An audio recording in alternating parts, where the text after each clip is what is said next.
What kind of car was it? Small car, SUV, truck, what? I don't know. I think y'all got a phone call from somebody that did. You had an altercation with somebody? No. Did you have a business dealing with somebody? No. So somebody didn't bring you $20,000? No. Have you ever heard of the saying, crime doesn't pay? Well, today we're going to talk about a rapper who went real rogue. The name might be very much familiar to you. DaBaby. We're going to dive into the case of DaBaby, or should I say Jonathan Kirk, and how he managed to outsmart the police. In January 2020, DaBaby was set to perform at a Miami nightclub, but things quickly turned violent when the producer didn't pay him the full amount agreed upon. Now, I'm not saying violence is the answer, but let's just say DaBaby took matters into his own hands. But here's where things get interesting. Despite the CCTV footage and a team of police waiting to arrest him, DaBaby managed to evade charges. How did he do it? Let's just say he knew how to play the game. Let's take a clearer picture. You see, DaBaby was scheduled to perform at a nightclub that night, but when the owner failed to pay him the full amount he owed, things took a dark turn. In a fit of rage, DaBaby punched the man in the face multiple times before his crew jumped in and joined the assault. The victim was beaten, robbed of his phone, credit card, and cash, and left lying on the ground, helpless and alone. The only evidence of the attack was a grainy piece of CCTV footage, which showed little more than a group of men jumping on the victim. DaBaby, however, wasn't content to simply flee the scene and lay low until the heat died down. No, he had a more daring plan in mind. After a few hours had passed, DaBaby returned to the scene of the crime, thinking he had eluded capture, but he was in for a rude awakening. The police had been tipped off about his involvement in the attack and were waiting for him, ready to take him into custody. I got $300,000 right now, all blue hundreds.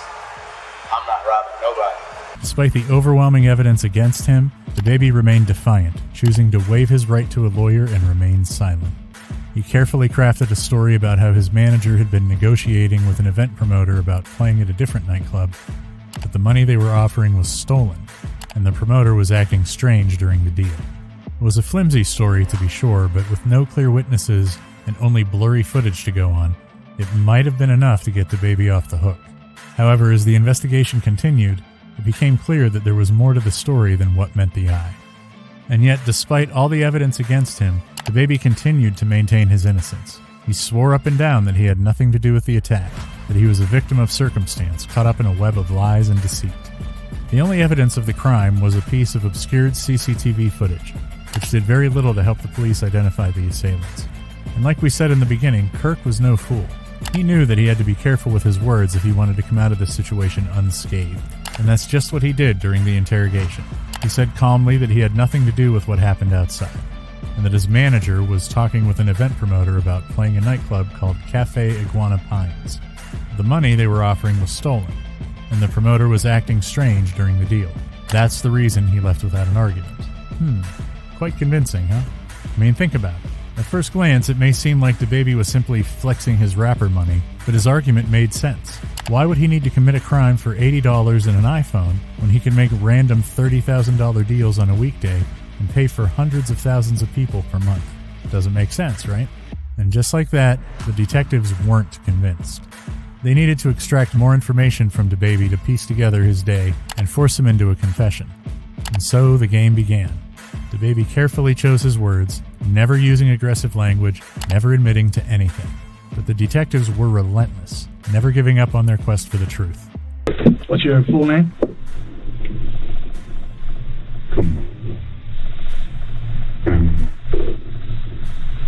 We just want to get it from you, man. This is just a formality. Just name, your date of birth, and all that stuff. As the interrogation went on, tension hung in the air like a thick cloud. DaBaby knew that he was in a precarious situation, but he refused to give in. He needed to keep his cool to stay in control of the situation. An incident occurred at the hotel, 1500 Southwest First Avenue, that you were there for, correct? What incident? Now, if you take a deeper look into the interrogation clips, you'll get that there's something unsettling about the way Kirk talks. He speaks in hushed tones, with an air of mystery and intrigue that draws you in.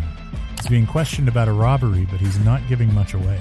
You in the hotel, you came back to the concierge, the counter. Yep. Where were you coming from at that point? Prime, whatever the hell. I went to eat. I went to get some food. Where's that? I don't remember. You don't know? No. How'd you get there? In the car. What kind of car? Was it a car you drove? Somebody else drove? An Uber, bro. An Uber? Yeah. What kind of car was it? Small car, SUV, truck, what? I don't know. You can tell from the way he pauses and the way he avoids eye contact that he's hiding something. The interviewer tries to press him, asking how he got there, but Kirk is evasive. He has all the answers, but he's not giving them up easily. He's got the upper hand in the interrogation, and he knows it. He's confident, almost cocky, as if he's in control of the situation. But then he starts to talk about a phone call. I think y'all got a phone call from somebody that know they're lying. Y'all believe it. Y'all got me in here, and y'all put me in handcuffs. Brought me outside the hotel in handcuffs, cameras and shit all on me. Come on, bro. He thinks the cops got a tip-off from someone, but he's not sure who. He's paranoid, convinced that someone is out to get him. He's got a lot going on, he says, and this isn't helping. He's vague about what that lot is, but you can tell from his tone that it's something he doesn't want to share. Now, even without a lawyer present, Kirk knows exactly what he's doing. He's manipulating the conversation, steering it away from anything incriminating. The cops are looking for evidence that will put him at the scene of the crime, but Kirk won't give them anything to work with. He talks about contracts and how everything he does is legally binding. He's almost bragging now as if he's above the law.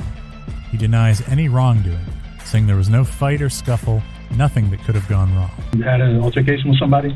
No. You didn't? Did you have a business dealing with somebody? No. You didn't?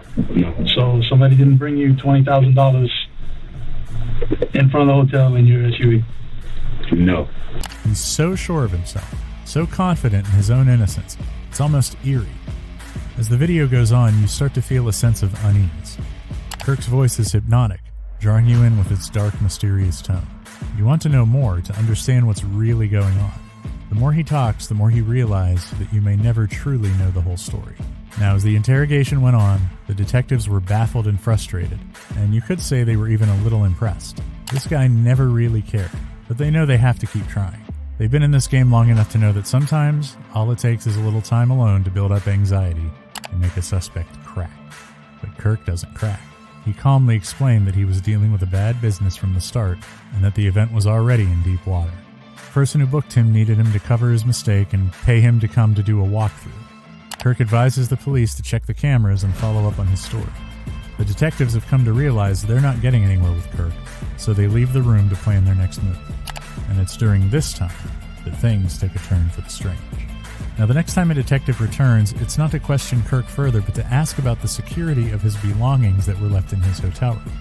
You see, even though he hasn't been convicted yet, he was still the prime suspect in this investigation, and so he had to be spending some time in jail while they gathered evidence. But obviously, Kirk refused to let them touch his stuff and just let the hotel deal with it. Kirk was facing a possible sentence of up to 15 years in prison, plus a $10,000 fine, plus any charges they could slap him with for the battery.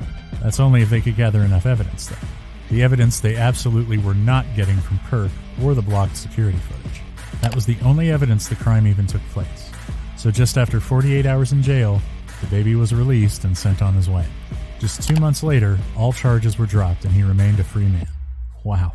I mean, after all this, he managed to get out of this hassle, even without the assistance of a lawyer. You got to accept that. It really takes some effort. And what do you think? Do you guys think the baby really did it? Drop your thoughts in the comments section below. Anyway, we'll be back with another episode soon. Until then, stay tuned for more stories.